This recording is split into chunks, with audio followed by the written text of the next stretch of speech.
কথা নাছিলে এতিয়া আপুনি এটা ভুল ক'লে এখন অনিৰ্দিষ্ট কাললৈকে থাকিব লাগিব এখন থাকিব লাগিব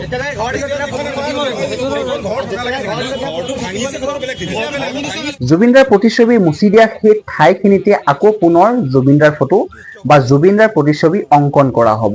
বণিক মদন কাংকানী নামৰ সেই ব্যক্তিজনৰ দেৱালত যিখন জুবিনদাৰ প্ৰতিচ্ছবিখন অংকন কৰা হৈছিল সেই ছবিখন বণিক কাংকানী নামৰ সেই ব্যক্তিগৰাকীয়ে মুচি দিছিল। অৱশেষত ৰাইজৰ ক্ষোভত বা ৰাইজৰ প্ৰতিবাদত সেই ঠাইত পুনৰ অংকন কৰা হ'ব জুবিনদাৰ প্ৰতিচ্ছবি। শুনকচোন ৰাইজে কি মন্তব্য আগবঢ়ালে আৰু সেই বণিক মদন কাংকানী নামৰ ব্যক্তিজনে কি মন্তব্য আগবঢ়ালে ভিডিঅ'টোত শুনক।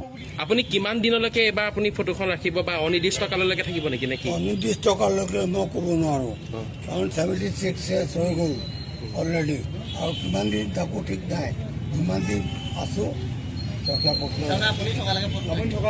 মানে আপুনি থকালৈকে ফটোখন থাকিব বুলি আপুনি দায়িত্ব লৈছে? নহয়, ফটোখন যিমান দিন মই এটা কথা কৈছোঁ এইটো মানে প্ৰাইভেট প্ৰপাৰ্টিটো যিহেতু মই কথা এটা কৈছোঁ ইয়াত কোনো দাবীৰ কোনো কথা নাথাকে। মই কৈছোঁ যে আমাৰ প্ৰথম মৃত্যুবাৰ্ষিকী নাই হোৱা এতিয়ালৈকে অলপ দিন থাকক কিন্তু আজীৱন থাকিব বুলি এইটো কোনেও নকয়। আগৰ ফটোখন সমাজে নকয় কথা নাছিলে এতিয়া আপুনি এটা ভুল ক'লে এখন অনিৰ্দিষ্ট কাললৈকে থাকিব লাগিব এখন থাকিব লাগিব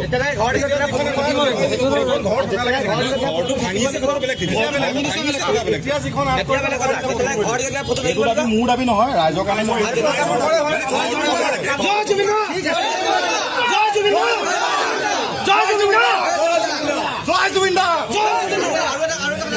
যেতিয়ালৈকে ফটোকপি বনাই কেতিয়া নহয় তেতিয়ালৈকে কিন্তু দোকানখন খোলা নহ'ব।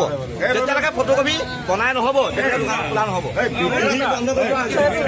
আমাৰ নিজৰ জেগা মানুহবিলাকৰ বিদ্ৰোহী কাম নকৰিবা। তোমালোকে সমাজখন আছে নহয়, তোমালোকে ধুনীয়াকৈ এটা পৰামৰ্শ দিয়ে। তেওঁ নকওঁ নহয়, তেওঁ আছে নহয়, মানুহ মাত্ৰে ভুল সেইটো হৈ যায়। ইমান ডাঙৰ কথা নহয়, হৈ যায়। অনিৰ্দিষ্ট কাললৈ পোৱা নাই কিন্তু এটলিষ্ট মই